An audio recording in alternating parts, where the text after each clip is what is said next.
Hello, everyone, to another episode of Half a Clue Movie Review. This particular episode hits our sound mixer right in the heart.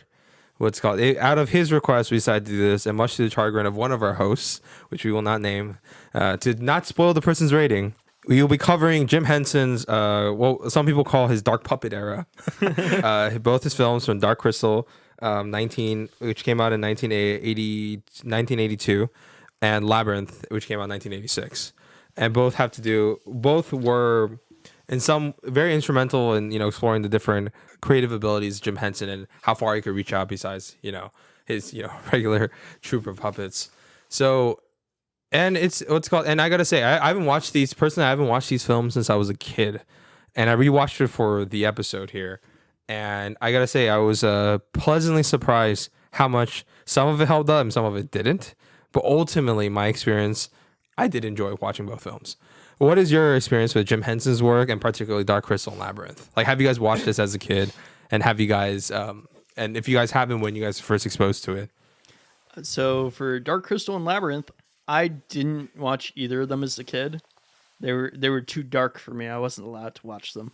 But but yeah, my mom's always been a big fan of the Muppet Show and Fraggle Rock. And yes, she showed me all those, and I was like, okay. And I mean, everybody knows Sesame Street. He did, the Muppets, and he did all the characters for Sesame Street. Oh, God, Fraggle Rock is like bringing up some stuff. Yeah. What's it called? What about you, Blake? Firstly, I'd like to say this is what happens when Miles gets a pick. We end up talking about Jim Henson. I've never actually seen The Dark Crystal or Labyrinth until today. Wait, today? Yeah, today. You literally watched it today? I literally watched it today. Oh my gosh. Both back to back. Although I watched them in the wrong order. I watched Labyrinth first and then Dark Crystal. Anyways, obviously I'm familiar with Jim Henson's work. I mean, the man's, he's done a lot in his career. He's a legend, yeah. Yeah. He's one of the few master puppeters. Yeah, but I think that for most fans of him, these are probably the two movies that they would point to. Ironically, I have not seen these, so it was a first for me. I wouldn't necessarily point. I mean, definitely this is like one that's like those Jim Henson super fans are like, yeah, if you're not a real Jim Henson fan unless you watch Dark Crystal and Labyrinth. But yeah, definitely these two are the ones that I wouldn't even say flew under the radar because they both become cult classics in on right. And Dark Crystal just recently got a Netflix prequel animated series. Yeah, and I feel like Dark Crystal especially.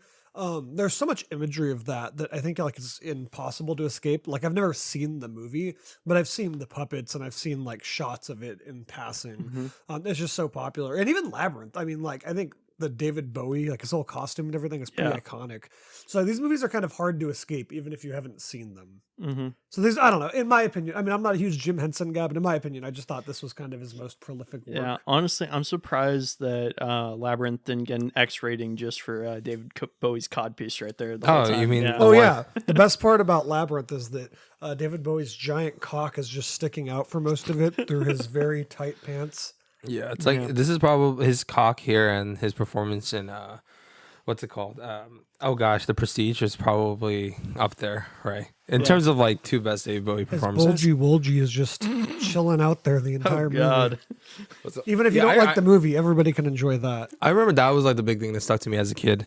His bulge, just like it's just ingrained into my brain as a kid on what a bulge could be. Ooh, I was like, this?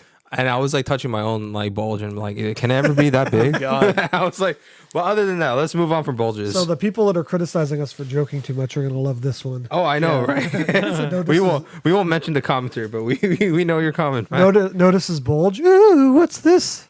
All right. So the first one we'll talk about is Dark Crystal, which came out in December 17th, 1982. I think it was kind of a risk for Jim Henson when he first made it. He developed it with Brian Ford, right? That's for both Dark Crystal and Labyrinth, right, Miles? Yeah. Our go-to fact checker too. And right at this point, with the Muppets and his other more lighthearted puppet affair, it was like people were a little hesitant to finance it, and he luckily was able to kind of pull the money together and make it. And good for him, it was a success. And not necessarily for Labyrinth. Not in terms of not in terms of Financial. like critical, but financially this was a success and Labyrinth wasn't. Yeah. And the main premise, and it's funny too because it was marketed as a very family friendly film. And then the kids who watched it probably traumatized as fuck. They're like, "What is the Skeksis and the Wasn't Gelfies?" traumatizing. Yeah, It had for me, it was Remember, I fine. feel But I was like thinking at the time though, I feel like children's media wasn't as like boggled down. Like I was thinking about other like movies that were pretty fucked up. What's that one author who had a bunch of his stuff adapted? I feel like you know who I'm talking about. You mean Maurice? He did Where the Wildings Are. No. There was like a children's author who wrote a lot of like pretty morbid children's stories, and a lot of them were adapted into movies. Like I want to say he wrote what Secret of Nim is based off of. Watership Down and stuff like Yeah, that. do you know what the Oh. author's By the name way, is? Watership Down is Miles, one can of we the get a most fact? Can we get a fact checked on this? I think his name is something Dahl. Secret of Nim. Yeah, I think that's based off of like a children's book, and like the guy Yeah, notoriously is Roald Dahl.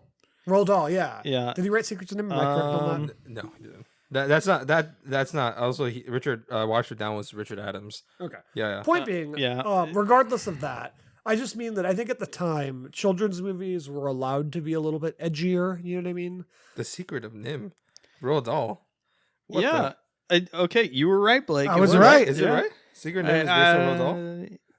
Was that No, right? it's not. It's wait, not. no? I was like, that's why I love Roald Dahl stuff. That's why I was like, I'm like getting traumatized. Mrs. Frisbee Mr. and the Frisbee Rats of is, Nim is, was is written by Robert C. O'Brien. Okay, Yeah, Robert yeah. C. O'Brien. Okay, Yeah. I was Roald wrong. Dahl is like Charlie and the Chocolate Factory and the witches and stuff. Yeah, Okay, but Yeah. you get the point I'm trying to make. Regardless, Right. Just bad these example. are all kids movies that have a little more of an edge to them, or like you know what movie always like freaked me out as a kid was like James and the Giant Peach, but I loved it. Like Yeah, that's Roald Dahl. That's Roald Dahl. Yeah, okay, that's Roald that's Dahl. Roald Dahl. Okay, Yeah. I love that movie, but that movie's traumatizing as fuck. You know what I mean? Yeah. yeah. Yeah. And that's why those films all did not.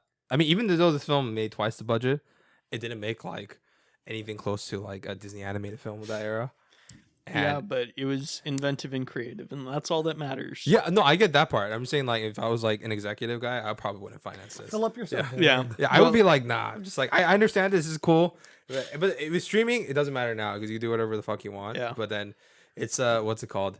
It's I could see why these films and Labyrinth included like just didn't break out initially, but did well in the underground market and stuff.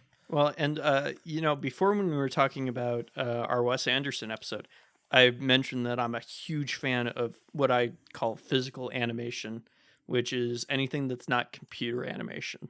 You've got your stop motion, but then also, puppets I also consider to be part of. Have you ever seen James and the Giant Peach? Yes, I have. Yeah, you probably love that movie then, huh? I enjoy it. Yeah, I don't know.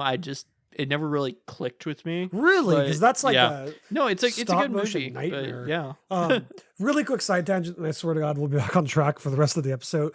As a kid, I don't know why the rhino in the sky always scared the fuck out of me. That was like, it's scary. as a child, that was traumatizing. It was done very well. It was Henry Selick, right, who directed that. He did. I'm not too sure. Yeah, and he did Caroline. James and the Giant Peach. Yeah, and he directed. I think he directed Caroline too. Caroline. Afterwards. Yeah, written by Neil Gaiman. Yeah. And so it's boy Neil. So yeah, those are good. Nightmare Before Christmas too. But yeah, James and the Giant Peach Henry Selick, was right? Or not directed Selick, or by Henry something. Yeah, Henry Selick. Selick. Okay. Yeah. Yeah, he was. You had it right there. He was. Those ones. Yeah, I do love. Personal encyclopedia. Because I love the film. I watched that that was one of the first VHS copies that I got, and I got it because I stole it from my cousin. And I just rewatched the fuck out of it. My parents wouldn't let me see it, but I would steal their VHS stuff or go to my cousin's house and stuff and rewatch it endlessly. Dark Crystal was also one where I only got to watch it because my uncle was a huge Jim Henson guy, and we watched that at his house when my parents were away from town, and they were like, okay, I don't give a fuck what your parents say. Here's Dark Crystal. You're too young to watch this, but I don't give a fuck. And I'm glad he did because it had a deep impression of me as a kid. Probably my love for anything puppet related shit and animatronics came from Dark Crystal. But that's why it surprised me that I haven't rewatched it. And when the Netflix animated series, prequel series came out, I was like, I don't know why I haven't watched it then. And then I feel bad because it got canceled. It wasn't a animated series. Well, right? No, not animated. No, it's still puppets, right? It's still puppets. It's still Okay. puppets. I just call it animated for some reason. Well, it got canceled. Yeah, and the reviews are great. It's that's it was surprising. critically acclaimed. It got canceled probably because the cost of viewership and shit. Yeah. So Well, his daughter was the one who did it, I believe. Yeah, she helped with that too. Yeah, one day I want to cover that. If there's a season 2, somehow I do want to cover that. And they do up the production value like quite a bit for that one. Yeah, but they also do kind of stick with a lot of the original designs for the puppets. Yeah, the puppets and designs, but just with like modern technology. It's a lot cleaner. It's like the way that they did things, but the world still feels the same. It's just bigger sets, bigger stuff. It's kind of like what George Miller did with Mad Max, right? It's still mostly practical, but he just has more tools. Yeah, and it's a bigger budget, like 150 times the budget. So I do have something to ask you guys about the Dark Crystal. Okay. Yeah. So that scene at the beginning where he is running, was that an actual just like child that they had dressed up like the puppet running around, or did they actually puppeteer that? Do you know the answer to this? No, I don't. I'm wondering if you know. I think it was, from what I could tell. What did it seem like to you? Because it felt very real. If they actually did that with puppets, I would be very amazed. I think it was with an actual child, from what I could remember from the behind the scenes. Yeah. Correct me if I'm wrong for Henson super fans. But some of the speaking scenes where they're just not moving, they just use puppetry and animatronics. Yeah. But for any of the longer movements, or and especially with from what I was noticing, the shots from behind, there were a lot of shots from behind. Yeah. Where it really seemed like the movements were a lot more fluid and less puppety. Yeah, because there's some things you just can't do with there's some things you can't just do with puppetry and animatronic in terms of fluidity. And that's how like you could tell, like, when you watch Spider-Man 2, and you could tell which scenes are actual practical with puppetry and animatronic for Dr. Octopus legs, or you could tell which ones like CGI and stuff like that, because like there's a certain rigidness and stiff quality to the movements that it has its own charm. And it could only be done that way. So from what I could tell and from what I remember from BTS is there was a child running. Yeah. And for people, Dark Crystal don't know anything about it. It was produced by ITC Entertainment and Jim Henson Company. It revolves around Jem, who's a Gelfling, who are these weird, misshapen, disgusting-looking creatures. And they're their own charm. They kind of look like rat people. Yeah, they do. They're basically inspired by like fairies and elves, I think. They definitely have an elf look to them. Yeah, and I mean they're even called Gelflings. Yeah. So he's it's about he's one of the last Gelflings in the world of Thra, which has been overthrown by these bird-looking creatures called Skeksis. And the reason why they killed most of his race, because there's a prophecy saying that a Gelfling will come and end the rule of the Skeksis. And then also in the Dark Crystal TV show, they also kind of go deeper into it, and they also kind of killed them off because they were harvesting their life essence. Yeah. In order to. Oh, you're getting ahead of yourself, Miles. We're going to get into that.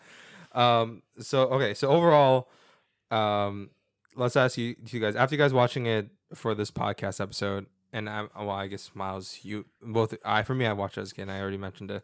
What is your opinion of Dark Crystal? Have you guys enjoyed the overall experience?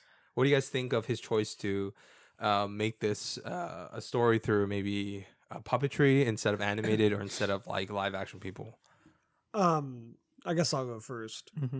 So I'm gonna be honest. I don't love it, but that doesn't mean I can't appreciate it. I think it looks phenomenal. Like, especially that opening shot with like the suns and everything. Or just like the world. It looks really fucking good. In fact, I even think spoilers, I like Labyrinth a little bit more, but I think it looks better than Labyrinth just because I think it's all puppets as opposed to Labyrinth where you get like humans in there. And I think like the scale of like the humans kind of just fucks certain shots up for me. But this looks really good. This is like, if you wanted to make a movie in the 80s starring puppets, this is like as good as it could be. So I'll say this, it doesn't really click for me and I'm not in love with it, but I have a great appreciation for like the filmmaking behind it. Yeah. What about you, Miles? I mean, I do want to say this, the puppets for Dark Crystal were very different than the puppets for Labyrinth. Yes. They're softer puppets in Dark Crystal versus the hard puppets they've kind of got in Labyrinth, where everything feels more shapely and a little bit more realistic, but not kind of as fanciful. Right. I guess it's weird to say it like that, but yeah. No, I really, this is probably the 10th or 12th time that I've watched Dark Crystal, because I bought the 4K when that came out, which, by the way, the 4K case sucks. It's absolutely Wait flimsy until as they shit. release another 4K like special edition, like the 50th year anniversary or some shit. Yeah, just wait like 5 more years because the case is just god awful. I mean, you would think the inside features are all right, Yeah. and the actual 4K transfer is okay, but just it's the case that just really annoys me, because I like having cases that keep my disc safe, especially for 4Ks, because you get a scratch on a 4K and it's done. Yeah, the Labyrinth one, the Labyrinth 4K is like it's just so amazing, so phenomenal. godlike. The case, it feels like an extra storybook, like kind of like the way it was going. It's got like this kind of vellum type cover on it. Just feels really nice. Yeah. What's it called? Sorry, but I digress. But yeah, I really have enjoyed rewatching it again. It was nice looking at it because last time I watched it was like 2 years ago or year and a half ago, whenever the TV show released, and I haven't watched it since then. So it was cool to kind of be refreshed, and I got to see some things again that it was like I was opening a present for the first time. I had forgotten enough that it was a great new experience almost. I watched it right when Miles requested for this episode. I watched it then once I got the 4K, and I watched it again recently while massaging my girlfriend's feet on my phone and stuff like that. So it was like and I don't know why it felt right, like foot massages and this because some of the puppets look like toes, like foot toes, in a good way, like in a weird misshapen way. Are you talking about the I mean, the Gelfling looks like toes not too, the Gelflings, I know but not the Gelfling. Not. I forget what they're called. You mean this? Not the Skeksis, right? I know you're talking about. No, not the Skeksis. The little the Gelfin. You mean the Gormons? The Podlings. The Podlings. Oh, the Podlings. Yeah, sorry. The Podlings look like toes. They're very creepy looking. Yeah, it's like I said, a lot of the strength on this film that I appreciate a lot is, I think even Jim Henson and Frank Oz. Let's not forget Frank Oz. Good old Frank Oz co-directed this film. Right? Yeah. I think a lot of my enjoyment from the film came from the concept designs of the puppets and the sets by Brian Ford. The sets are phenomenal. It's the best part of the whole thing. And remember that one time when Jen escapes, Ugra? Ogra's, right? Ogra's house. She's the astronomer. She has a weird looking Bentley face. Or Agra. Yeah. She and when the what's called they're called the Gormons, right? The Skeksis monsters that they employ, or is it something else? The big black things, right? Yeah. What's it called? Gartham. Oh, Gartham. My bad. Yeah, bad pronunciation. Yeah. Okay, Gartham's like. Oh yeah, you're right. Gartham. Yeah. So when the Garthams came and it fucked up her place, Mm-hmm. and he was escaping. By the way, whenever they came, by the way, cool design. Like they almost like beetle pod monsters that come in and they're just really very destroy interesting and very they're kind visually appealing, scary because they seem a lot darker and a lot more menacing. Yeah. Than like even the Skeksis, because the Skeksis They don't really. they just actually, seem like evil, but like they not look- competent evil. They don't have any physical imposing threat, but they just look creepy. Not gonna lie, and they have an iconic look to them. I mean, look, their poster has a Skeksis. They have a more appealing design than the Gelflings, and I get why they made the Gelflings that way, to make it look like weird, fucked up elves. They wanted to add more humanity to them, I guess, because you're supposed to connect with them as being like the main characters. I know, and it's weirdly just alarming looking at them, but I mean, it's not bad. I'm they're not saying, beautiful puppets, though. Like the way that those puppets were sculpted. To be able to like excellent technically, from a technical standpoint, they're more impressive. I mean, I'm okay with them looking freaky, but if someone tells me that like they can't, it's just hard for them to watch it because of the freaky Gelflings. I can't blame them, but I get it. But so this is like, but that scene when the Garthams destroyed Ugra's house and Jen has to escape, and from afar, remember that shot where from afar, like he's in the forest and he sees Ugra's like astronomer or whatever, like her base being lit on fire. Yeah. And then you have that shot of like the forest, him, and the burning tower in the back. I was like, that's such a beautiful shot. I'm like, I think like that was Jim Henson for me at his peak. Even though he does a lot of cool shit at Labyrinth. Technically he might do some stuff better there and technically worse. stuff like that just made me really impressed with the show. Where I was like, this is some Kino shit. I was like, this is it's I can see definitely for animatronics and and puppetry, this is just a huge technical marvel that I think will be influential for other films going on forward and stuff like that. And probably even like Wes Anderson, I'm assuming, watched this and incorporated some of their techniques into his films, even though it's not quite the same with stop motion and puppetry. But I think a lot of the stuff with like the living world, like when you get to him going through the forest, and you look at the world and the entire world is being puppeted around him as right after he leaves the orrery, and he's walking through the forest before he meets Kira, and I think it's beautiful just watching the world be alive. I think this film knows. I think this film knows where its strength lies, which is not necessarily in the narrative, even though the world is what's it called. I think the world is well realized and has interesting enough mythology to it.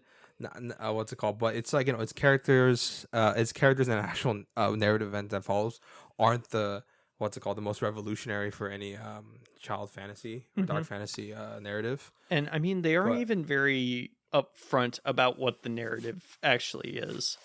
A lot of mythology and stuff like that. It's kind of a lot of inference about what's going on for a lot of it. Especially with, are you talking about for the Uru and the Skeksis? Yeah. By the way, that's my favorite part. Okay, I'll get to that in a bit, but last couple of things to say is, I think for me, I don't know if you guys agree with this, is it's the main strength of this film is the technical marvel, which I think the film definitely, the laurels are on that, where the technical marvel of the puppetry and the animatronics, the sets, and the world building, but this is less so on the actual narrative details or like the character intricacies.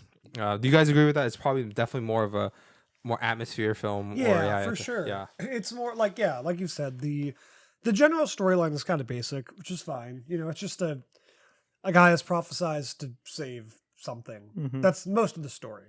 Most of your it's just a basic chosen hero movie, and that's fine. That's totally fine for what's going on, because it's more so you're supposed to admire it's like a vehicle for his showing off his puppetry animatronic abilities. Which, by the way, the Skeksis are some of the most amazing puppets that I've ever seen. I have a really quick tangent. Yeah. Sorry.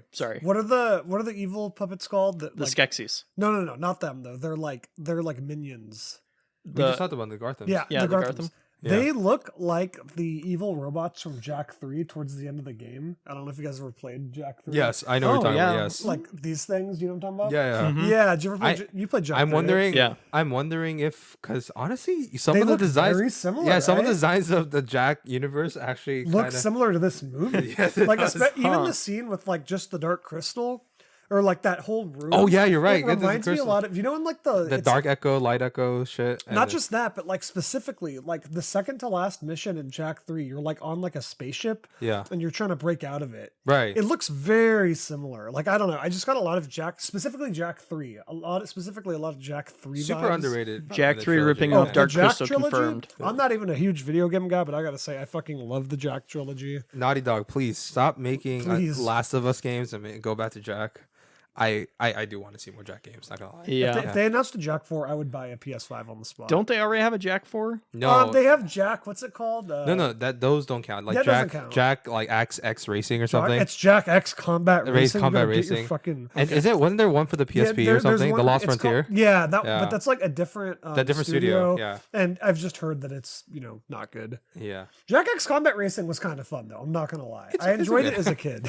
Very different from I haven't played it since I was an adult. Yeah, it doesn't count. Yeah, but I can see what you're saying. Like the influences of this film, the legacy of this film. You can see them. You can see it. Definitely with Jax. Yeah, that was a good one.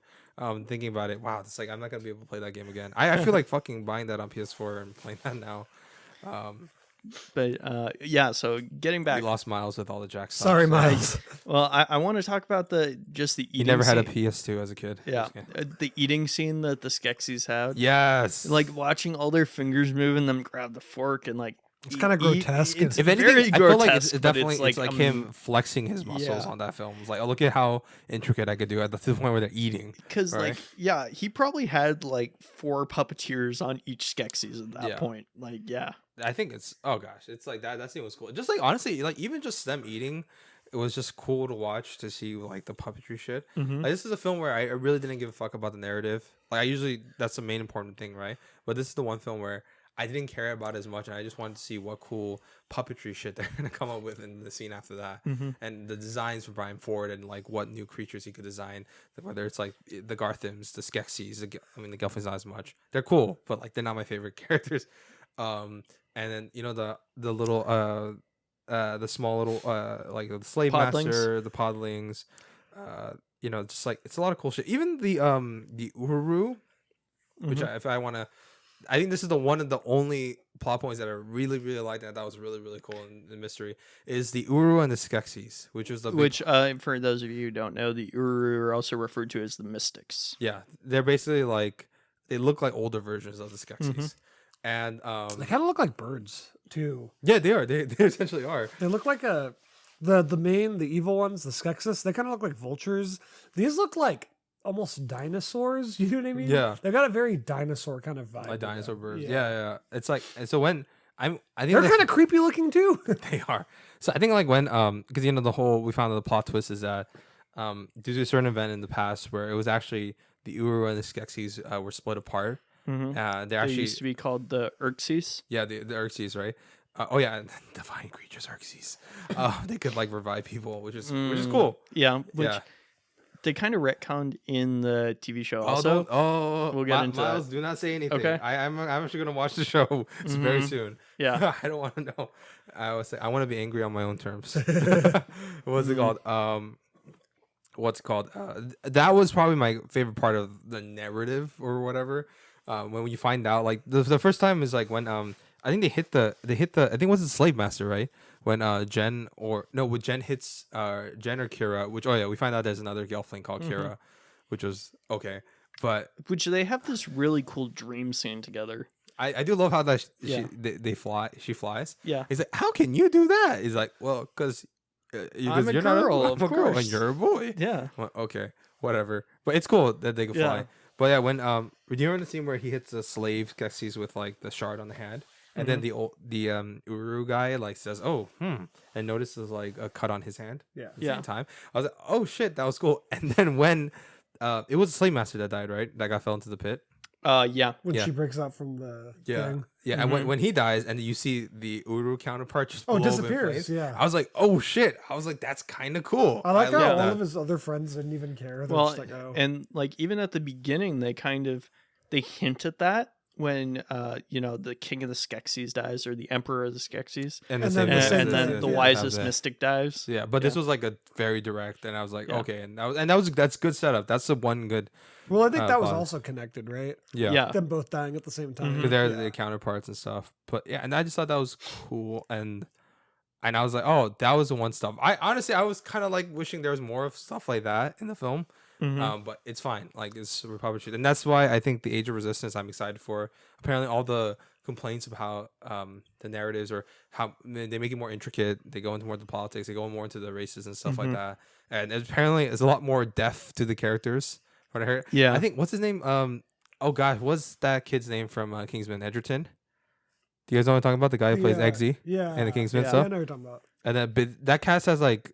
That has like one of the biggest, most celebrity-filled voice casts in the world, or something. What does the Age of Resistance, the Netflix series, has a huge budget too, like almost 100 million. Damn. Compared to this one, it's like a 25. And you can see it. Because I also wanted to see Taron Egerton. Taron Egerton, yeah. What's it called? And for some reason, I thought he was related to Joel Edgerton as a kid, but he's not. Yeah, and that one has more about the Gelflings, and I'm kind of curious if they show the massacre and stuff like that. Don't say it, Miles. I see on your face. You almost gave it away just with a simple muscle movement on your face. It takes place before. Okay, so that's all I'll tell you. Yeah, so I mean it's cool. And like I said, biggest complaint is probably just like the simplicity of the narrative, but at the same time, it's a vehicle for puppetry, so. It's hard to say. What about you guys about this film? Like, what do you guys think about the Uru plot twist? It wasn't narratively weak. That's one thing that I'll say. It's the whole movie. It's narratively okay. Simplistic. It's narratively simplistic. Functional. It was narratively simplistic. Like, but definitely for kids. I think that's fine. because it was really kind of a visual feast Yeah. more so than Yeah, exactly. You know, and some movies it's fine to be a visual feast. Yeah. You know, where it's like just meant to amaze people with like Yeah. you know what you're doing. Only God Forgives, the greatest looking movie of all time. Just keep I on think it's a believing very that, pretty Blake. movie, but I know where Yeah. I think it's a very pretty movie. But Yeah. I see what you mean about the narrative not being the strongest. Yeah, and that's fine. Yeah, It's like it's but interesting. also, you know, But- it doesn't matter really. Well, what do you guys think about the Uru and the Skeksis actually being split apart? And like when you guys saw that scene, right? When Well- the slave master died and the Uru guy just disappeared. I could tell that there was a little bit of a connection, but that did surprise me the first time. I was like, "Oh shit, they're like directly linked."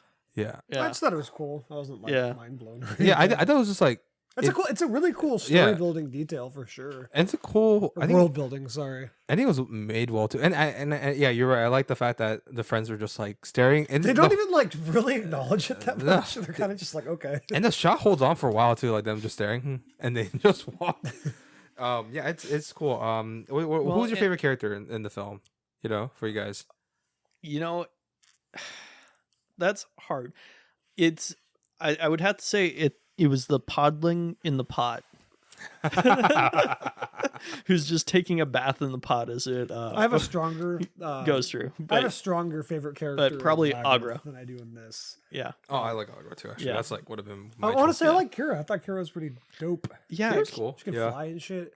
Kira kind of taught. Podlings, right? Yeah, she was raised by the Podlings, but she remembers more about her. I honestly thought they family were gonna. I for a and her really past. split second, truly believed they were gonna have a twist where she was actually the prophesized one and not our main character. Well, they both were. It kind just, of- No, I I know, tell you but- this, if this was made in 2021, it would for sure have. Well, that no, plot because twist. that's a yeah. because that's like a pretty or that's a pretty like popular story mechanic now, right? Like I'm not this isn't my story. Oh, it's now yours. not in 1980s. Like in yeah. Blade Runner 2049, of course, famously has that.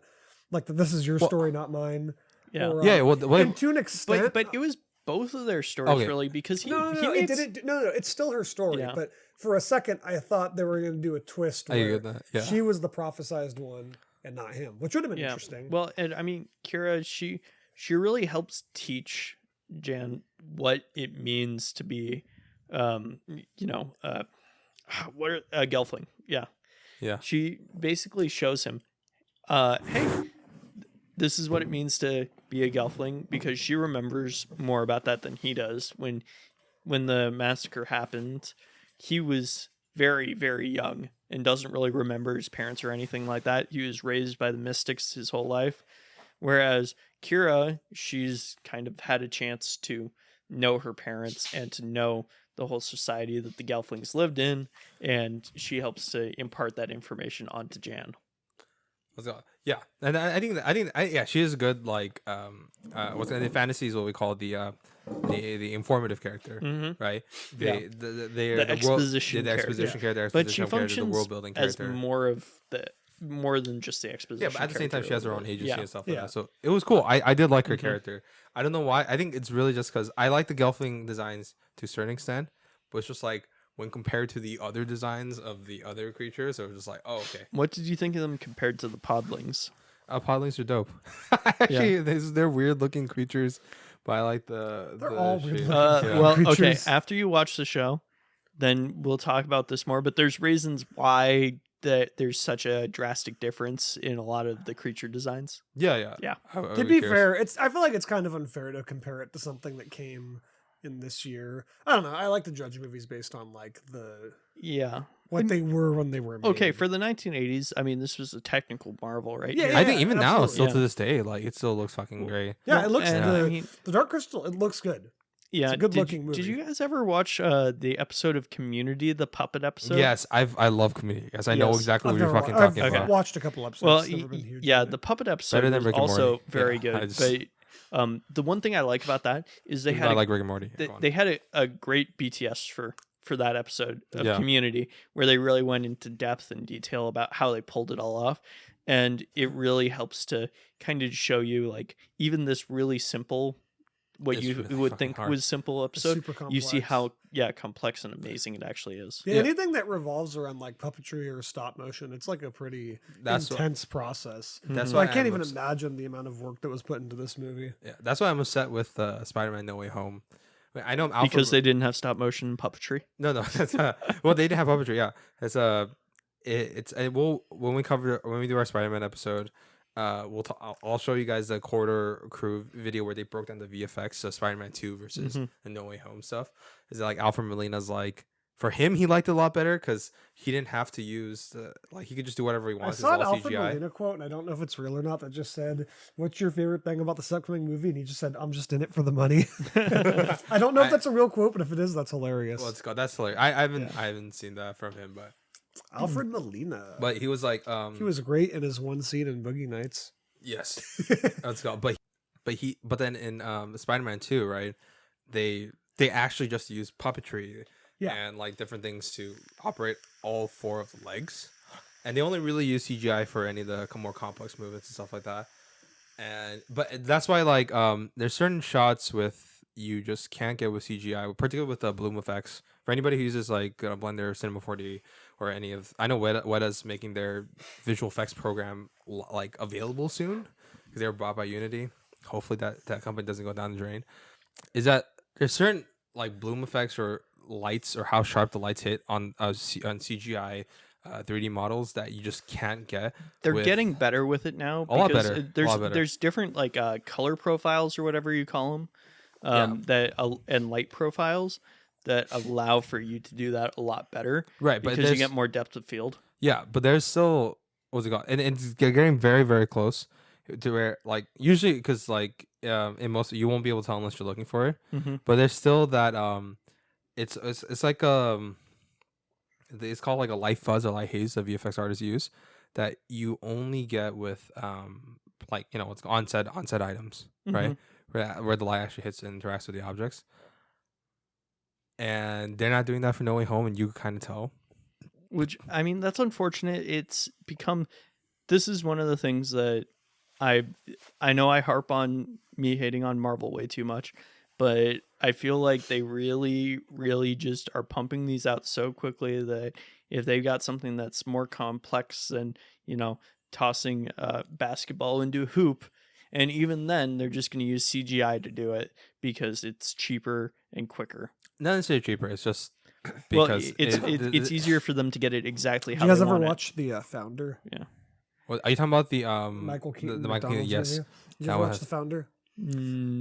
What's that one about? It's about Ray Kroc McDonald's. He stole the McDonald's company. Did you see that by any chance? Yeah, I did. Do you know what point I'm about to get into right now? Yes, you're going. So there's like it's like a huge scene for some reason. I know. And this all ties because we were talking about puppetry and practical effects and how important it is versus using CGI. There's a point in the movie where Ray Kroc hasn't gotten control yet, but like a lot of people still kind of see him as in charge, even though he's not.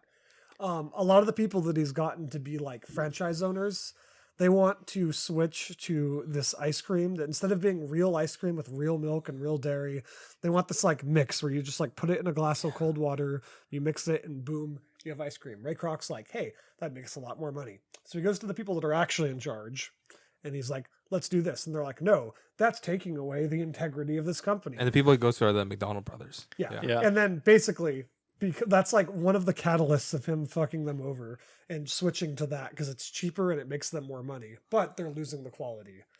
Yes. So you get why I just brought this up? Yeah. That all ties back to this too, and also just like, and not even just like the quality and stuff like that for CG. That's a pretty good analogy. I do like that analogy right there. I didn't know where you were going at first, but yeah, I like that. Apparently, they use real milk McDonald's today, which I fucking doubt.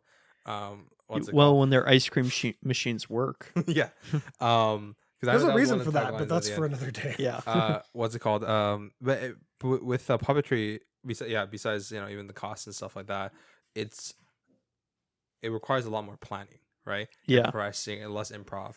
And for a lot of films nowadays, where studios like to have just shoot a bunch of shit for coverage, which is like you'd be surprised how many modern blockbusters don't have a shot list.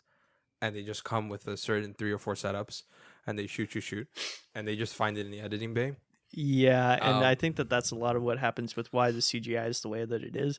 They shoot the scenes and then they figure out what's going on in the background and where it's actually placed within, like if there's a big battle going on or something, where they place each of the scenes later. Yeah. And we're not saying that Marvel movies are like this. Some of them actually do plan it pretty well, but in general, that's a big epidemic. So that's why in this film, it's kind of a rarity. I was watching this film, is like they don't make these films anymore. And it's true because like the level of planning and not improving and not thinking of shit on the spot is impressive. And you can only really do something like this if everything was planned and executed accordingly. And I don't even like this, and I just have to say, just even as someone that doesn't like it and you watch this, like all I can think of is like how much fucking work was put into this shit. Well, and the crazy amount of rehearsals and stuff like that. Yeah. And you hear stories about people who are, puppeteering one character primarily for like movies and stuff, literally carrying the puppet around like on the soundstage and stuff like that while they're waiting for the shots, being the puppet, just interacting with other puppets like they would naturally, just to get into the tone of everything. And you see just how important puppeteering is, to these people. Yeah. And it's a lifestyle, and you got to have people who are willing to put in that work and that effort in order to get it done correctly. And unfortunately, I don't think that the more creative people really get accepted as much in Hollywood anymore. If you're creative and kind of weird, they want people who just work easily in Hollywood with each other. It feels like nowadays. I would say if theatrical business, yes, but at least on the TV side, they do bring more. I mean, you have MODOK just recently came out, which is completely stop motion animated. Yeah. There's just a lot of them are being transferred to TV or streaming services.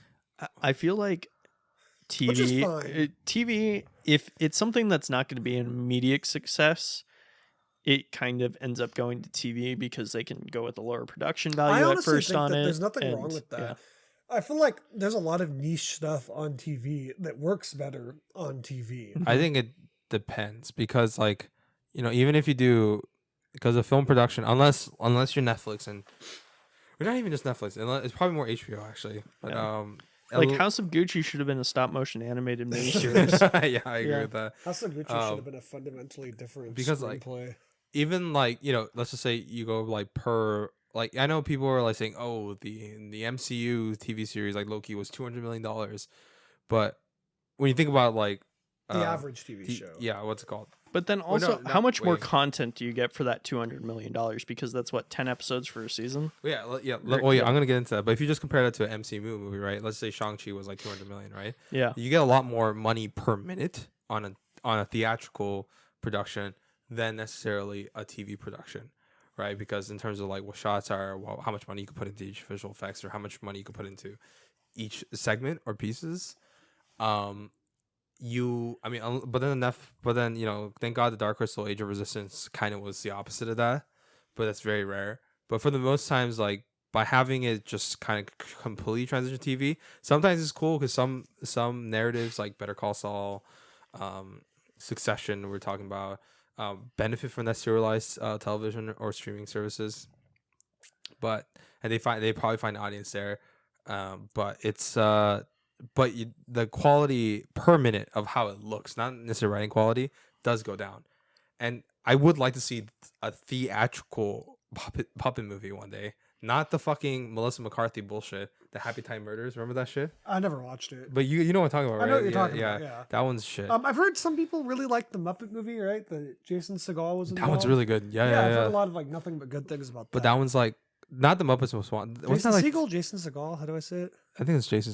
Let's say Jason Segel. That was 2011 or something, right? 2010. Damn, was it that long ago? It's a really long time. It's a really fucking long time. There's been a lot of Muppet movies that have happened. No, the first big budget Hollywood one. That's why I was so excited to watch that film. It's relatively recent. Wasn't there Muppets Go to New York? Okay, no. But I'm talking about. Yeah, it was 2011, the one with Jason Segel. Damn, that was 2011. That feels not that long ago. I never watched Muppets Most Wanted was 2014, but that didn't have Jason Segel, and that one had that one didn't do too well. I'm also on a Jason Segel kick because I'm watching Freaks and Geeks, and he's by far the best character in that show. He's great, Jason Segel. I love him. Hope he's in more. What's it called? Yeah, it's It's unfortunate. Yeah, I do like. I would want to see more of this like type of films or narratives and just like puppet stuff. And also, I think another thing with TV is you do get an opportunity to be more subtle with TV versus just movies. have more time. Yeah, because you don't have to develop 100% of your character right away in the first 20 minutes of film. Was Jim Henson involved in that movie? Yeah. And the Muppets? Well, no, Jason Segel, no. Jim Henson, didn't he pass away?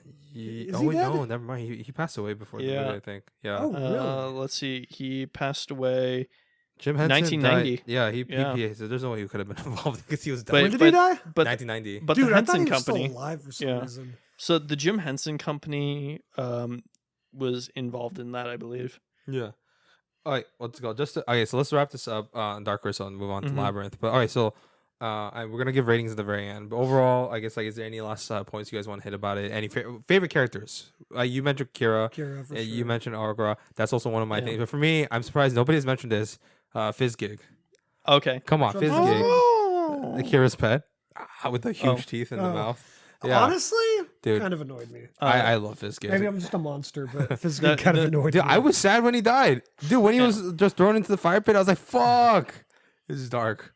Yeah. The one Skeksis that is like, oh, the Chamberlain? Yeah, Chamberlain. The Chamberlain is fucking hilarious. I thought Chamberlain was gonna have a bigger part than he did. I mean, he had a decent part. Oh wait, no, it was a Chamberlain's hand that got slashed by the not the slave master. Yeah, my bad. Yeah. And then that was cool. And the slave master's the one that died. Yeah, the Chamberlain's weird. I liked how like weird it was, and even the betrayal. And they stripped him of all his clothes. Yeah, when he tried to get to it. Yeah. What did you think of the Xerxes at the end? What did you think of their design? It was cool. I liked it. Also, it's not my favorite, but it was like. Well, did you like how? I guess the puppets were designed to make them look ethereal, but you could it was cool. I was impressed. You could tell that they were like physically there. Yeah. But they kind of just because they were all white and stuff also like that. Reminds they had that me of ethereal Jack 3 feeling. Light Jack. Yeah.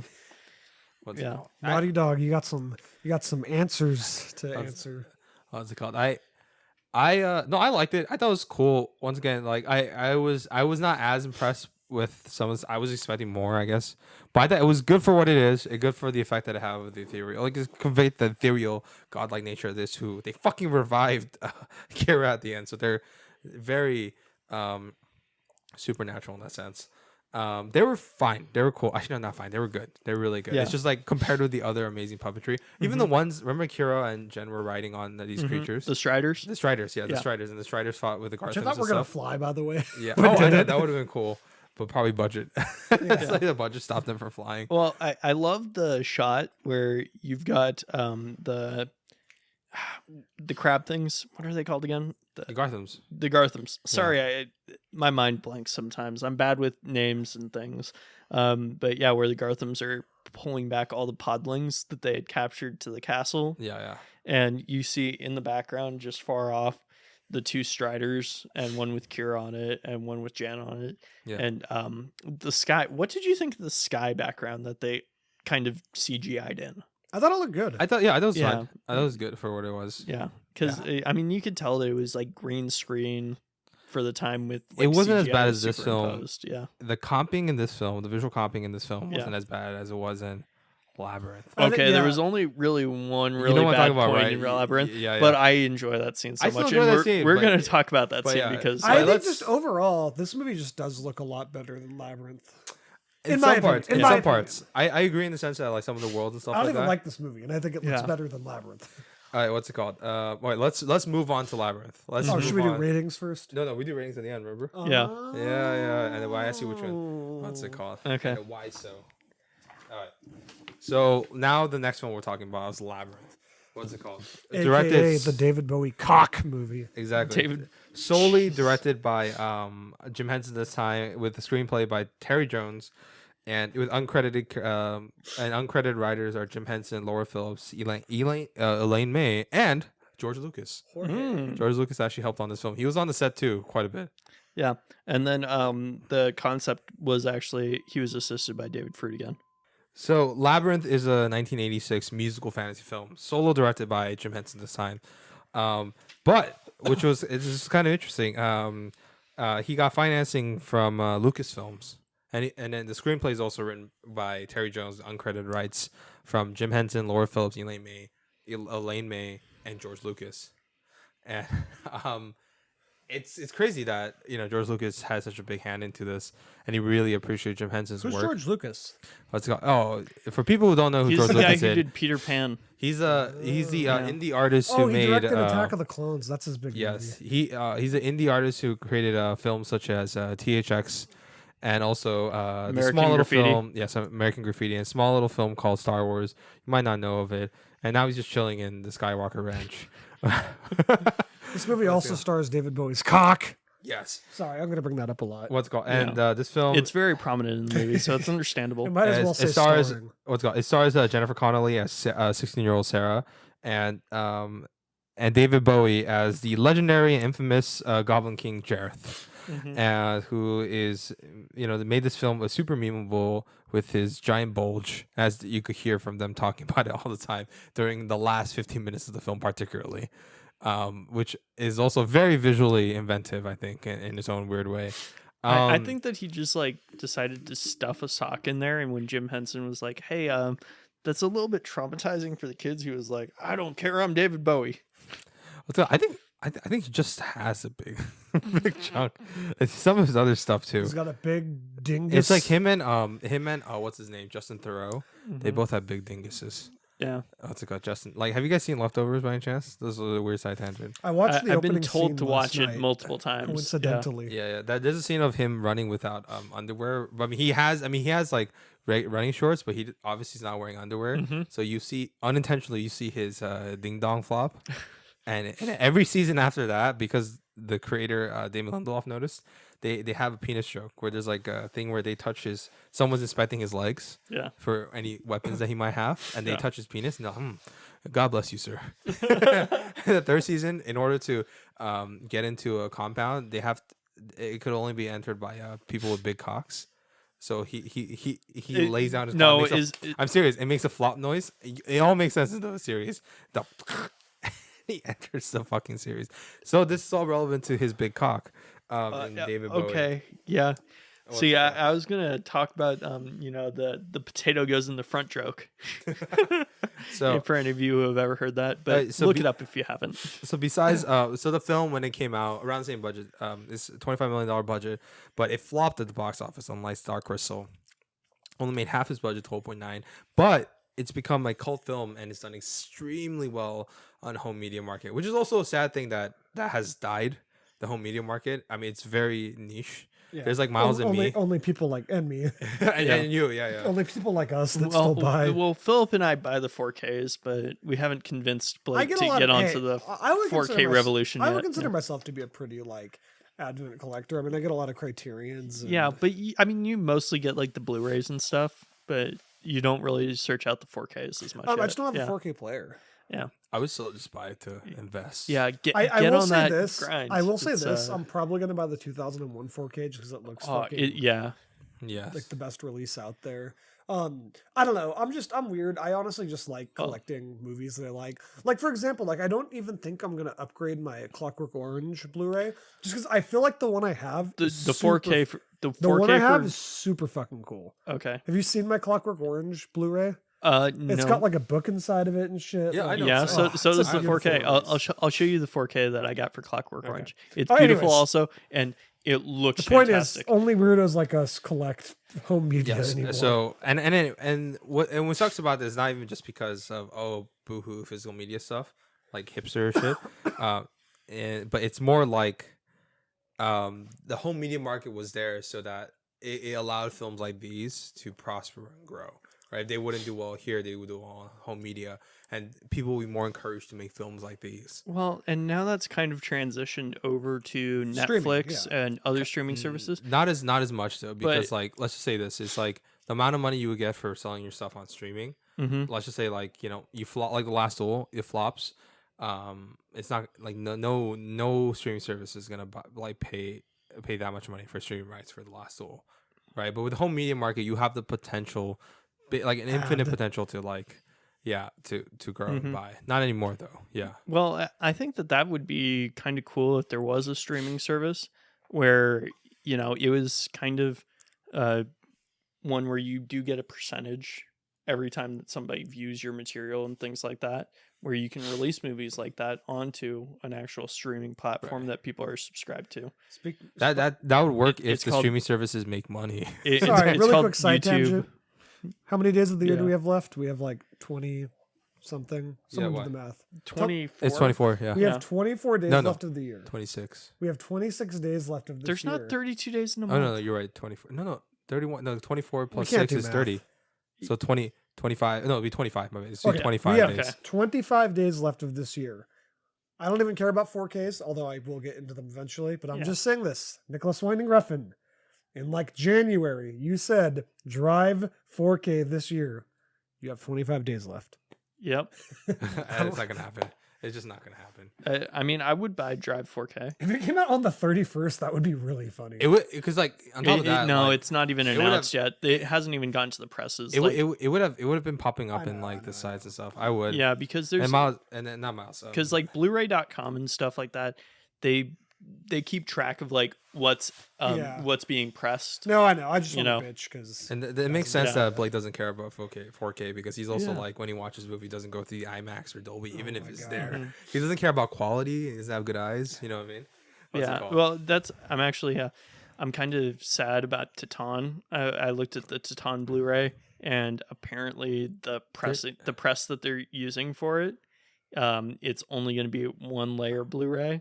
Instead of 4-layer, and it's not going to be high quality, so there's going to be issues with artifacting and stuff probably. So I'm kind of disappointed about that. So I'm probably going to get one of the foreign releases. I would honestly. Anyways, I would just wait. Neon has a problem right now with who they're having do their Blu-rays. By the way, Jason labeled this segment as a physical media rant. Yeah, we should do an entire episode on physical media. Yeah. But by the way, the Labyrinth 35th anniversary edition is so glorious. beautiful. It's fantastic. Yeah. So let's. Okay. So back to this film. The main premise of this stuff is, what's it called? Who knows? Maybe one day we have Half a Clue box. It has like no actual movies in it. Yeah. It's basically about Sarah, who's taking care of her little brother Toby, right? While her stepmother and dad are out having dates, and she's complaining about it. And one day she accidentally calls forth Jareth, the Goblin King. Can we also mention how she is literally like the perfect incarnation of the overly dramatic theater nerd? Yeah. She's literally like out by a river reciting Shakespeare or something. Yes. With her dog. Very relatable. Like with flowers in her hair and a dress on, and it's the funniest thing ever to just watch. So Miles, are you a huge Labyrinth guy? Oh wait, let's finish the premise. Okay. Because I have a question about Labyrinth. All right, so basically she's carrying her, and she accidentally calls forth the Goblin King Jareth, who takes her brother Toby into the Goblin City, and she has to go through a labyrinth. Has a certain amount of time to get Toby from Jareth, or she'll lose Toby forever to the Goblin King. Now, you guys. Okay, Miles, since this is your episode, I'm assuming you're a big Labyrinth guy. You probably know a lot about it. I would say I know a decent amount. I'm not like a freaking. Okay, that's fine. Philip, I'm assuming you know a lot about this also because you're you and you know about everything. Let me ask you guys this. Is this Jim Henson's Wizard of Oz? Yeah, it's more like his Alice in Wonderland. Bit. Yeah, that's a big influence that he said that he. Because there's definitely some Alice in Wonderland, but I don't know. I got a lot of Wizard of Oz vibes too.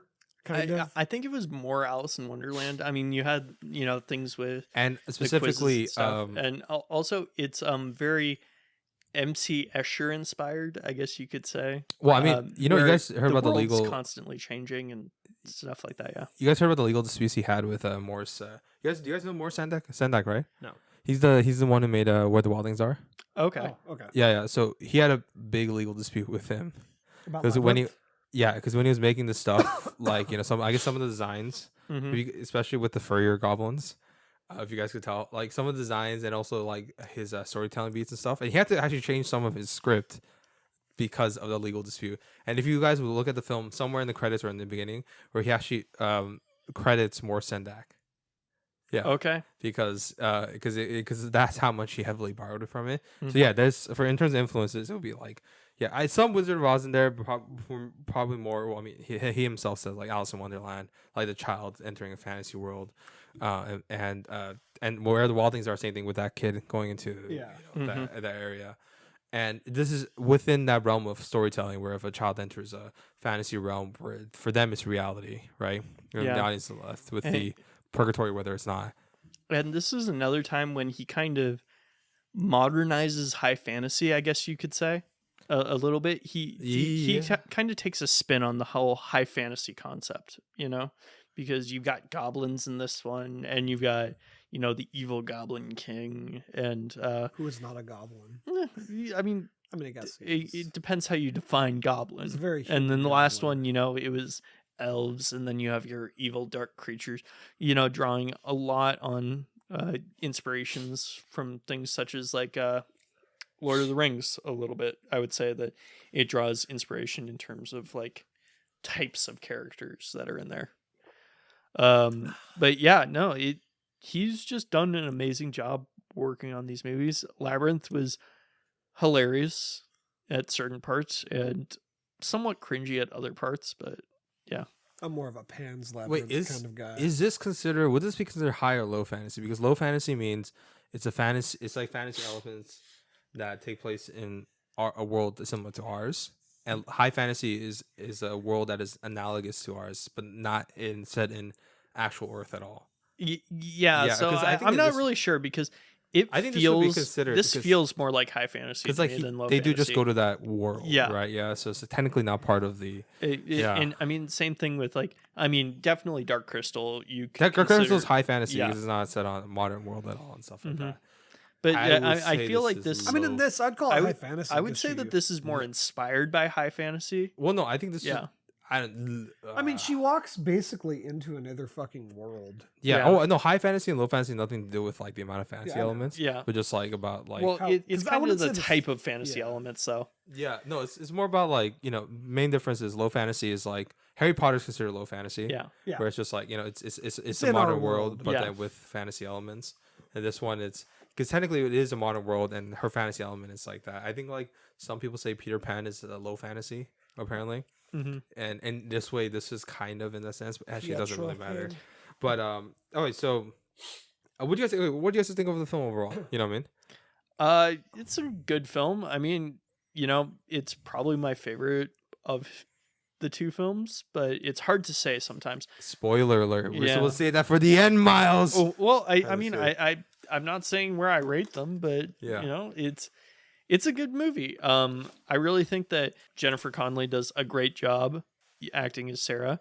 She puts in a great performance, and acting against puppets, especially, for her age and stuff, is very hard, because it's hard to act properly when you can't get those emotional cues back from, the person that you're acting against.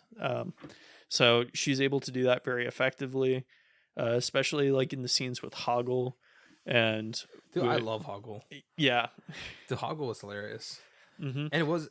I think like let's talk about real quick about his her three not minions, but her three companions. Yeah. So I get the Wizard of Oz. Yeah. So Hoggle, Ludo, and Didymus. Didymus. Dude, I love Didymus. Is the funniest. Didymus is hilarious. Like with his highbrow English accent, and with his Ambrosia. Ambrosia. Yeah. It's who was your favorite of the three, the companions? Oh, dude, easily Ludo, the big guy who make rocks. Dude, 1000%. And you guys love the part where he was like he created rocks, and every time he stepped on it, there would be fart noises. Yeah, in the swamp of uncontrollable stench or something. Oh, I'm not gonna lie, I didn't love that segment. I thought it was a little too silly for me. Where the lake is farting. But I thought it was a good way to introduce Sir Didymus. The fox guy, right? Yeah. I don't know. I just found it to be a little too silly for me to where I was just like, okay, I'm kind of losing it here. Well, I mean, okay, so you got to look at it like this. I don't know. Silly in the movie where there's like Harry Goblin, say the words, Sarah.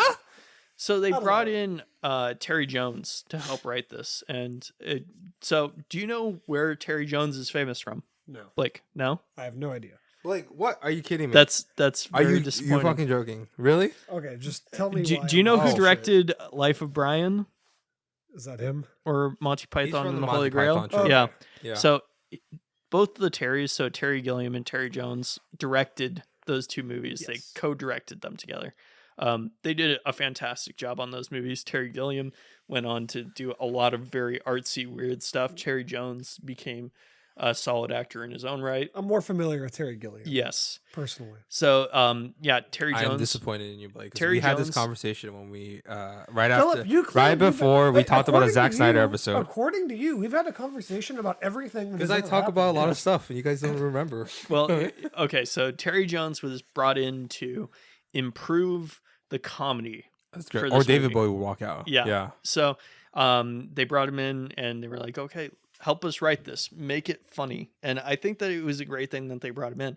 But that's where you can see those comedy influences. So kind of the more absurd type scenes, such as the Sir Didymus stuff, that was definitely influenced heavily by I should by just say, Terry and Jones. for the record, Yeah. I like this movie. Sorry, spoilers. I like this movie more than the other one. I've already said that though, so I Yes, fucked that yes. one up a long time ago. However, I'm more into like darker fantasy. Like I was thinking a lot about like Pan's Labyrinth, which is like this, except for it's a fucking nightmare. You know what I mean? Yeah. So I mean, I guess stuff like this, it just doesn't. It's not made for me. I can still appreciate it, and I like most of this movie for the most part.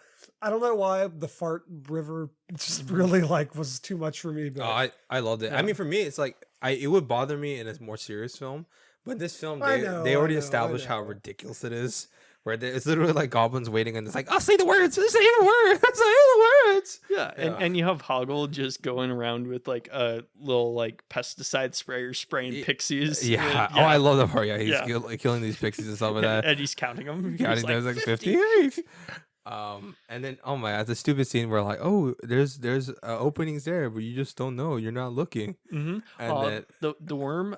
So there's actually a deleted scene which I really liked, where the worm goes back into his hole, and the worm's talking to his wife about the interaction that just happened. oh my god, yeah. I would have loved to see that in the film actually. Yeah, but watch that on the deleted scenes on the 35th anniversary. There's actually some good deleted scenes there. That's it. I would love to see like extended cut. I mean, they're not going to because Jim Henson's dead. Well, it wouldn't be an extended cut, but there's a lot of like deleted or modified scenes, which Well, no, if they included the deleted scenes into it would be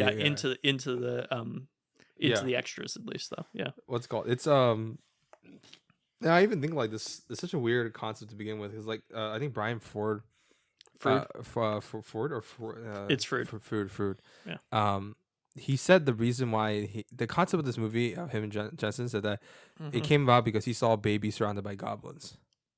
And Okay. that's how he made the film. That makes sense. Yeah. I mean, weird way to come about it, but yeah, I guess it works. Yeah. And you could tell purposely he made this like because it came right after, not right after, but after Dark Crystal in his filmography, or somewhat after, and they wanted to make it a lighter film, more comedic, and definitely with the musical, it's basically a musical comedy fantasy film. I will say, did you like the musical aspect? Yeah, I was gonna. Oh, okay. I did want to talk about this. It's kind of because it's not really a full blown musical. There's only is there 2 musical numbers? No, there's like almost there's like 3 or 4 more, It like at doesn't- least 4 it from doesn't feel David like Bowie. There's that many though. Because he has it like 2 feels or 3 with the goblins and but it 1 at doesn't- the end. I know, but it doesn't feel like there's that many. I don't know that I love the musical aspect, but like just the music in general and the score, I really like. That's the strong part for me. I don't know. I just really like the score. It's very 80s. You know, it's got that classic 80s kind of score to it. And that I appreciate a lot. That's probably my favorite thing about the Was movie. all of the music written by David Bowie? I would think doubt. Or all of so. it. I think so. At least it was all performed by him. Yeah. But like even some of the other songs, like the songs with the Firelings, I think they're called. Yeah. Oh, yeah. Wait, no. Oh, I don't think about that. I don't know about that one. Yeah. Yeah. I'm not sure if they Oh, yeah. wrote There's it. that Yeah. one. Yeah, it's definitely musical. There's like 5. There's like, at least I don't 5 know. I feel like musicals. it didn't feel like a musical to me. It didn't feel like there was that much. Like, to the point where... 5 sequences is a lot. Because there's a lot of musicals where it's like every other scene has like a number. Oh, you yeah. know That's what I like mean? Les Mis. Les Mis Yeah, is like Les hardcore. Mis or... That's I don't know. like, There's a that lot of puts movies... music in musicals. Anytime... Okay, I just mean that like every time there's a conflict... Like the characters don't suddenly turn to the camera and start singing. It just feels like there's like musical aspects interlinked into this movie. You know what I mean? Yeah, I can see that. This was more of a musical than Belfast. Yes. Yeah. My God, I'm so. Philip thought Belfast. Well, was it's a because Kenneth musical. Branagh for the longest time was talking about making his childhood film into a musical. We'll talk about that in our New Year's special. I took it off our musical episode. We're talking about it in the New Year's special. Oh, I wanted Best that Picture to still be in contender. the musical. Best Picture contender. What's it called? So, yeah, I mean, it's interesting too. I mean, you guys even know, like, before it was very different before David Bowie came on. But once David Bowie came on, they completely changed the script because they were like, they really liked his charisma, his star power. So before, like, originally the Goblin King wasn't that prominent of a character, and the Goblin King, you actually don't see him that much until the end. And also, you never see the Goblin base. But once he came up, they pretty much added a bunch of scenes of David Bowie with him interacting with the Goblin and him interacting with Sarah back and forth throughout the narrative. And I think that's an interesting choice. How do you guys feel about that? Like changing your narrative around the star. Do you think it worked for this case, or do you guys prefer a more, I guess either not such cerebral, but more mystical approach, or what's it called, more languid approach of like her slowly going through, like very much like Alice in Wonderland. And going through the middle and finding the Goblin King, or do you guys like the fact that David Bowie was constantly throughout the film? I think in this instance it works. In terms of your question of changing a movie around for a star, I think normally I'd be against that. I think in this like specific case it worked out pretty well because David Bowie is probably the best part. Well, of this movie, and I think that you wanted to have David Bowie's music in there, and if you don't have the interactions between David Bowie's character and Sarah, then it's not going to work well because he's the one who draws her into that world because he's like, okay, you can have your chance to get your brother back, but you have to do it by this time. Yeah. And then him trying to just throughout the entire film stifle her and keep her from completing her quest. Yeah. I think is it was a very interesting way to do it. And I think that it worked out well. So, just having him kind of sit around in the background the whole time instead of actually interact with her. Yeah, I don't think it would have worked as well. I agree with that. I agree with that. I think like because the masquerade scene is great. Yes, and you wouldn't have had the masquerade scene. And you wouldn't have his giant bulge. Yeah. Honestly, I think David Bowie's involvement just significantly enhanced the film for me. Oh, for sure. Yeah, and definitely like his music, his presence, like is iconic. His performance was like super divisive when it came out. Like people didn't know whether it was good or bad. Right. It's not until in retrospective in modern reviews they, he's universally lauded as one of the, one of the best celebrity performances in films. Yeah. When it first came out, they were like, "Oh, should David Bowie even be in films?" Oh my gosh. Some people were like, "Should celebrities even stay away from films like these?" It's okay. I constantly quote his music in pickup lines. Yeah. Yeah. I'll just walk up to like a girl at the bar and be like, "You remind me of the Babe," and then she's like, "Who?" And I'll be like, "The Babe with the power." And then she slaps me. It works every time. I can see that. What's it called? It's unfortunate they slapped you because that's the best pickup line ever. I mean, obviously it just doesn't work for everybody. And do you guys feel, because Lucas did rewrites on this, do you guys feel that he had a big influence on the script? Do you feel any of his story elements for the other stuff? It's not stupid enough. Honestly, Blake's right there. What's it called? In a weird way, he would have made Ludo talk the entire time. Regardless of what you guys say, but George Lucas is masterful when it comes to world building. I'm surprised George Lucas hasn't re-released a cut with a bunch of CGI. You really don't think he's good in world building at all, despite what some of his prequel stuff. But like the worlds he creates, the mythology that he does. George Lucas is an idea. He's really good at pirating world building and plagiarizing world building. George Lucas, he's good at plagiarizing story ideas from Kurosawa. George Lucas is good, but that's fine. George Lucas is good at going, wouldn't it be cool if this? And then someone else has to go yes or no. Yeah. Well, I mean, I'll still say this. George Lucas, younger George Lucas was a lot better with that. I'm surprised he hasn't re-released this with like extra CGI goblins in the background. And I know, that's so weird. What's it called? But no, what's it called? And when Ludo summons the rocks, maybe like the other ones summon rocks first. Exactly, they step it on top, and then you have a random like what's it called? What's the name? Maybe like a CGI goblin with big giant lips going duty da in the background and covering that. I think the worst part of the like rear side. There'd be a goblin diner like from the 1950s. That's what George Lucas would have done. And fuck it, what's his name? What's the guy with the arms in the diner? Oh, I know what you're talking about. Yeah, Attack of the Clones, right? Draxter or something like that. He would just be in the movie for no reason. So Blake, what did you think of the goblin dance scenes? when David Bowie was singing and you have all the goblins dancing around. I love the music. I think it's all right. Like I said, this movie wasn't made for me, but I can appreciate that shit. Like, I mean, I thought it was like really interesting, like looking in there and being like, okay, that one's a person in makeup. That one was just a puppet. That one's just it's puppet. like a weird cool like guessing game of which like is puppetry and which was like inside and you see the like costume. certain ones jumping around and stuff like that. And it's like you can tell by the movement the way the legs are. That's a big and you can tell which ones are being puppeted from above on strings and what ones are being puppeted from below. Yeah, and then there's a couple that are combination puppeted where the hands and arms and stuff are being puppeted from above, but you can tell that like the rest of the body is being puppeted from below.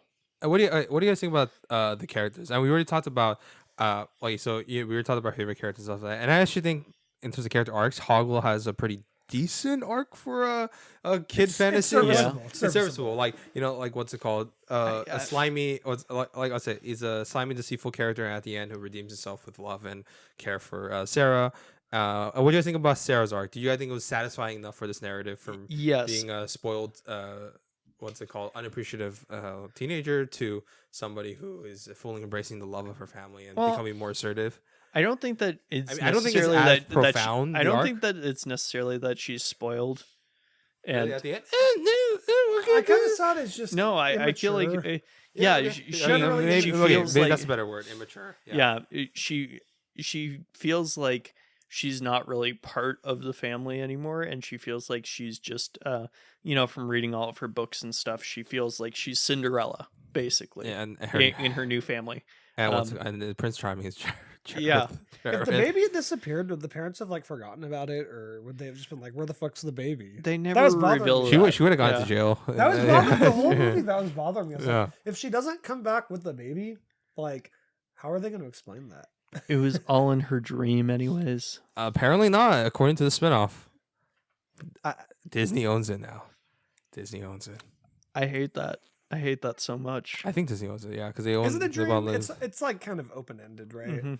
Because at the very end, they all dance with her, which I thought was really weird. I think that's fine. That fits the tone of this film. They set up weird stuff in this film, so when there's weird stuff that happens, the verisimilitude of this film is not broken. And that's why I think it's good with Jim Henson stuff is that like he sets up like his films like the language of his worlds that he creates and the rules that he establishes and doesn't break them consistently. And that's why like when certain things happen, as long as they fit within that format he created, then it's fine. Like I accept it.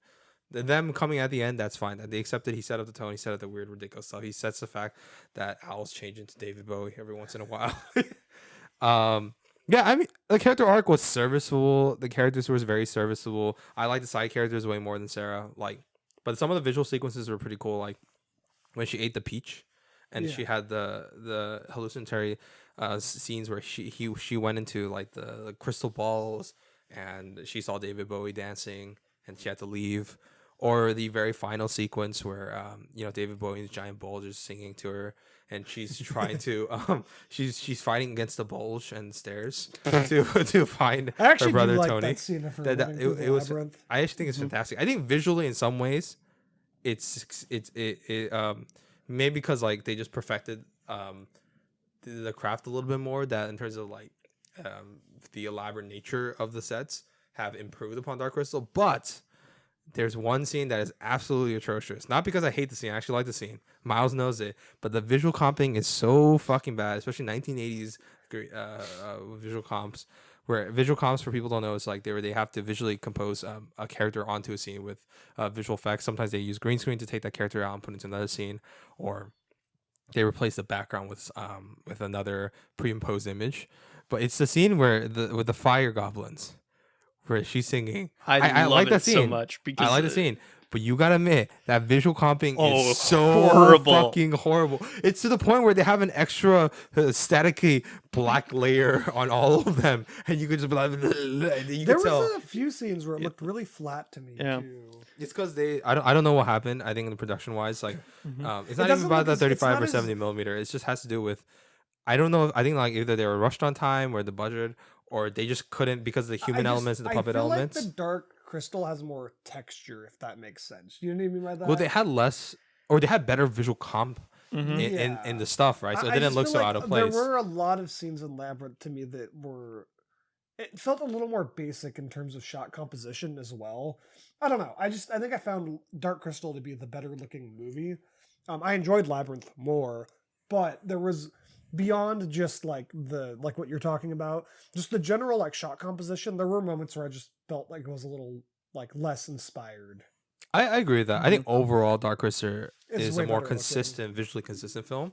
But Labyrinth has certain moments that are the best in both films, like the bulge scene, the bulge in the stairs scene, the crystal ball scene. Yeah, I agree. The crystal ball scene was pretty good. Yeah, it's fantastic. Like that psychedelic kind of sequence. So those are I really liked the trash lady scene. I know what you're talking about. That's the one where you try to get her into her room, and then like that was a pretty cool scene too. So that's why like in this film, it's like it's weird. I kind of wish I had a bigger budget. Yeah, and then that's why I kind of they probably could have roughed out the rough edges of the visuals a bit. But like I said, still very impressed by the technical wizardry of this film. I think Dark Crystal's bigger. I would actually be okay with a Labyrinth spinoff as long they still use puppets, and it's not super Disneyfied. I would be okay with seeing it and stuff like that. I don't know how it would work. It's been 2016 where they discussed it and no development happened. Would you guys be interested in seeing more in the Labyrinth universe? Not really. No. You feel like they'll fuck it up? Yes, I feel like they would fuck it up for one, and also I don't. It would ruin the dream aspect of Alice in Wonderland. Yeah, I don't see where the story would be. They said it'll be within the Goblin universe. Yeah, but I don't see where the story would be. It won't be about Jareth. Apparently, it will be somewhere in that stuff. But I don't see.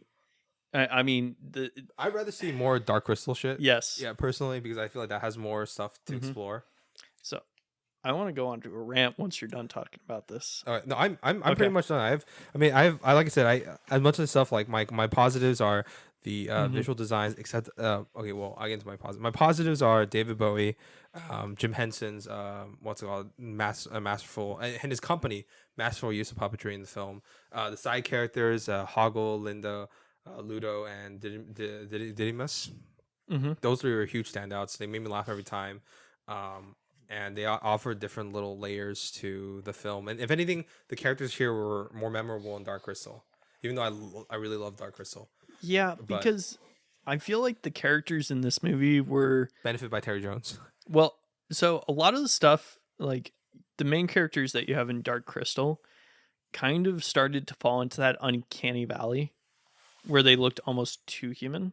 For the Gelflings. For me, it was only for the Gelflings. For the Gelflings. But in this movie, it seemed like each character wasn't a big part of a race. They were, because the Skeksis, they kind of were all like the same Skeksis. Yeah. You've got Agra, who she looks different than everybody else. You can't tell any of the mystics apart. And then you've got the Podlings, who, they're all just generic Podlings. Whereas this, it seemed like every single puppet had its own unique thing going, which was very interesting. They're all like different goblin variations, and like and the goblin holding and the doors too. The goblin with the the doors are hilarious. Actually, I actually love that sequence where they were like saying, don't ignore them. They're just purposely trying to dissuade us from going through the labyrinth. Yeah. You will go to your certain doom. I'm sorry. I just have to do this. Yeah. Or you're talking about the door with the nose ring. Well, there's a couple different doors. All the door stuff was fantastic actually. Mm-hmm. The you guys remember the scene after Hoggle betrays and he comes back to save them from the giant robot piloted by a goblin.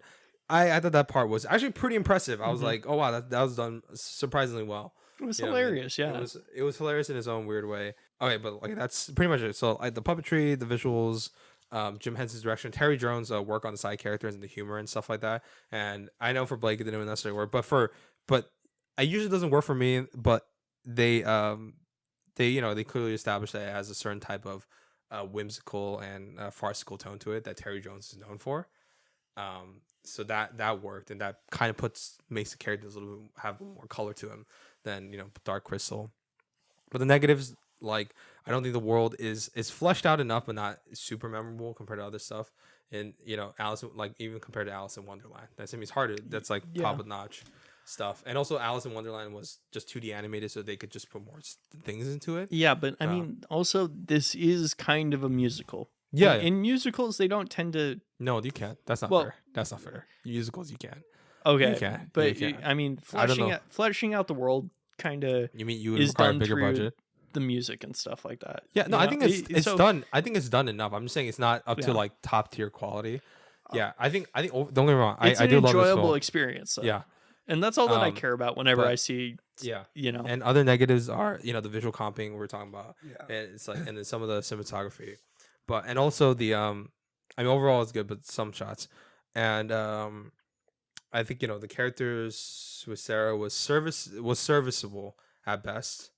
The main character Sarah. No, she was. She had an arc. No, I'm not saying her performance or anything. Yeah, I think it was serviceable at best. It's not like a super revolutionary Alice-esque character, but she was supposed to be playing the angsty teenager who was super into romance novels and poetry and things like that. Yeah, I mean, who then falls into one of these stories that she has dreamed of. Like I said, that part, the setup is fine, but just what they do with the character. I mean, at the end, she has like, you have no power over me and stuff like that. But it doesn't have an impact, like, because even though the Goblin King manipulates from behind the scenes and stuff like that, and does do a little bit more powering over her, but it's not like she suffered from a lack of control over her life before. And like it's hinted at like, oh, it doesn't really explore it all that much. So it's just like it's not as in depth as I would like it, but it's fine. It's a musical child fantasy film that it shouldn't be. But those are like, if I had to choose negatives, I'm nitpicking here, and so that's my overall thing. What about you guys? Well, I want to get into just one little kind of side thing. So is this your rant? The baby Toby, right? Yeah. Okay. Yeah. So they traumatized the shit out of that kid. Yeah. But in all fairness, he was he's the son of Brian Ferd, who did help with this. And his mother was actually the puppet maker for both Dark Crystal and this. And that's actually where his parents met, was on the set of Dark Crystal. Oh, that's funny. And then he was born in like a year into the production of this, and then they cast him as the baby when he was born. Okay. So that's how he got the role. Nice. That's a good pick. Yeah. I just saw that. I was like looking through this and I was like, oh yeah, that's very interesting. Yeah, but they traumatized the crap out of that baby. Like you see all the goblins and stuff dancing around him, and he's just like scared and shit. It's great. What about you, Blake? Just overall thoughts. Yeah, just like positive, negatives, real quick. Like I said, I mean, this is not made for me. This is not my cup of tea, but it is fun. It is like more so than Dark Crystal, which I think looks better, but I think this one is more fun. This one I can vibe to, if you will. But yeah, I do just feel like the cinematography, there's a lot of shots for me that were kind of flat. It didn't hold up to like Dark Crystal in that regard. And I don't know, just most of it I'm just but there are things I liked. Like I like David Bowie in it. I like the music. That's pretty much it. I mean, this movie was very whimsical and weird. Yeah, like I'm saying, it's hard for me to want to talk about it, like, because I don't really want to criticize it, because it's not technically bad. It's just something that doesn't really appeal to me personally.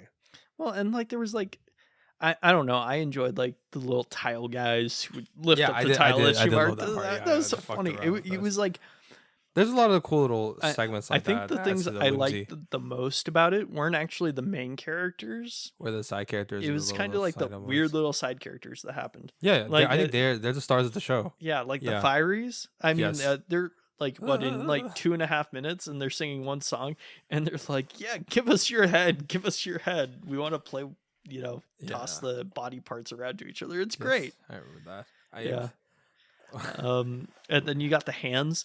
Oh, right, the hands. We didn't even talk about that. The hand scenes was great, because I remember the door. They were like one person lying, one person isn't, and she goes through the door like, I'm smarter now, and then she falls through, and then these hands, the helping hands, and they're like up or down, down, and then they bring her down. Okay, and then the hands make shape like a mouth. Yeah, they talk, which is very creative. Well, not only that, there's a couple different faces that they create. So you know what? I take up my criticism. They're fleshed out the world. Yeah, faces there.